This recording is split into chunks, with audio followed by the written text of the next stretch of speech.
What's up, YouTube fam? Today we are out on the mountain bike trails riding the Husqvarna Hard Cross LE electric mountain bike.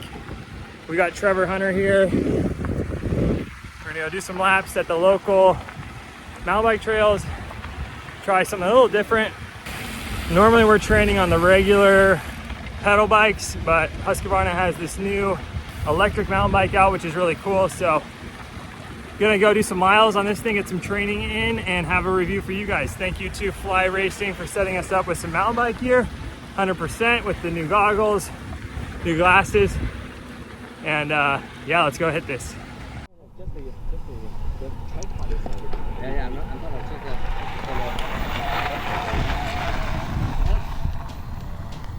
Today we're at the mountain bike trails riding the Husqvarna Hard Cross LE electric mountain bike.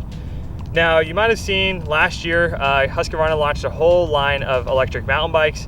The Pierre Mobility Group, the company that actually owns KTM, Husqvarna, and Gas, so they actually purchased Felt bicycles about a year ago as well. Felt only makes road bikes, and what I believe is that Husqvarna and KTM and Gas will be moving in the electric mountain bike field, and they will be handling the mountain bike portion of the bicycle group.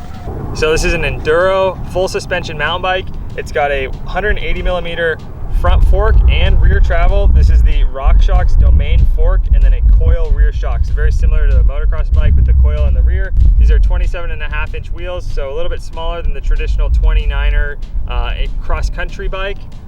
A little bit easier to flick around, a little bit easier to maneuver on some of these tighter switchback trails. Riding this is a lot different than what I normally ride. So normally I ride a cross-country mountain bike. I don't have a dropper post. I have 100 millimeters front and rear, so definitely more of a rigid ride built for climbing, just for more like endurance training. This thing is about having fun. If you want to go on the downhills and you want to shred the downhills, hit the drops, this thing would handle any of that. It could handle a bike park if you want to go ride a bike park. With 180 mils of travel, you can adjust that as well. So you have a little bit more resistance up front, a little slacker in the rear. I also normally ride a 29er. These are 27.5-inch wheels. So getting into these tight corners and kind of laying it in or getting in these tight switchbacks, I actually do enjoy riding the 27.5 for that aspect. Having the dropper post, awesome. I think if you're gonna ride anything enduro, you need to have a dropper post just because it allows you to get that seat out of your way when you start charging those downhills. The bike is pretty heavy at 53 pounds. You definitely feel that weight climbing. With the power mode, I'm really liking power mode 2 right now. It's not too fast and not too slow. It gives you a nice little boost up the hills. But on the way down, you do feel that weight. I think from a moto perspective, it gives you a more planted feeling, so you can really get into those corners and like let the bike do the work as it kind of carries you through the turns. It's got a 1x12 SRAM SX Eagle group set, so 1 gear in the front, 12 gears in the rear. It's an 11x50, so a lot of big range in there. The SX Eagle, this is a pretty about mid-range group set for an enduro mountain bike.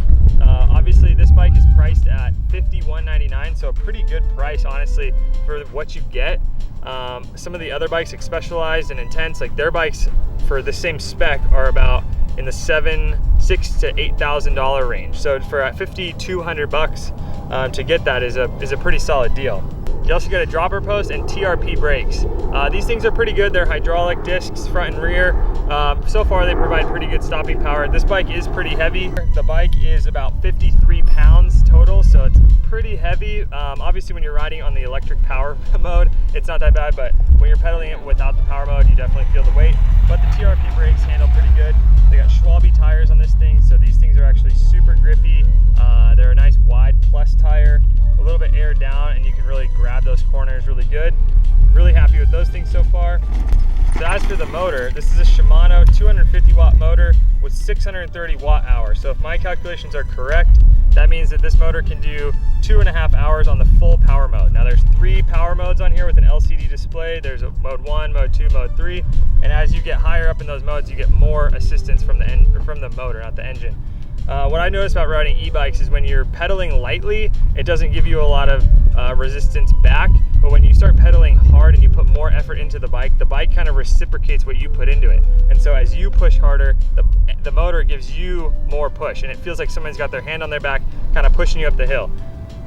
You know, a lot of guys really are haters on the e-bikes. I think they have a nice you know, target audience if you are going to ride these things with your buddies who ride all the time, and maybe you're a newbie to the mountain bike scene. I think the e-bike allows you to ride farther, ride with your buddies at their pace, and it's a good training. A lot of the moto guys are using these as heart rate consistency, so kind of keeping their heart rates lower in a more consistent you know, range, so that when they hit a climb, they're not having to punch it real hard and spike the heart rate. This kind of allows you to do a little bit more consistent training. So overall, I'm pretty impressed with this thing. For being really the first gen that Husqvarna has had an electric mountain bike out, I think the technology is pretty good. It's also pretty on par with a lot of the other, you know, bike-specific brands like Specialized, Intense, things like that. So we've been riding for about an hour now, and I have yet to even break 1 bar down on the battery mode. So I'm pretty impressed with that as well. I figured we could get a few more hours out here, get some good miles in today before we have to put this thing back on the charger. Just want to give a big thanks to Fly for setting us up with some of this mountain bike gear. A lot of your favorite moto brands are now in the mountain bike space and offer that same high quality gear that you like in the moto world on the mountain bike. So I'm really impressed with this stuff. Okay, so overall, I think the e-bike has its place in the mountain bike category. You know, for your buddies who want to ride with you, maybe aren't that fast, somebody who's a new rider, or somebody who just needs a little bit of extra assistance, I don't think that it is cheating. I think it's just its own category. And I think it's pretty cool that a lot of these moto brands are now making electric mountain bikes. So your dirt bike can be your Husqvarna and your mountain bike can be a Husqvarna. I think that's pretty cool. Same with Yamaha. I know Gas is making an e-bike as well. So lots to come in this category. I think these guys are really setting the tone. This is, like I said, a 180 millimeter enduro mountain bike. It's almost overkill for anything we have here in SoCal. We're in Orange County. Some of these mountain bike trails, this thing is just eating these things up. So super fun. We're excited to keep riding this thing. Big thanks again to Fly Racing and 100% for getting us set up with some new mountain bike gear. So yeah, we're gonna have some more fun, keep riding this thing, get some more miles in, get some training for some upcoming moto races. And thank you guys for watching. Be sure to like, follow, and subscribe. Check out the Cycle News magazine, and we'll see you next time.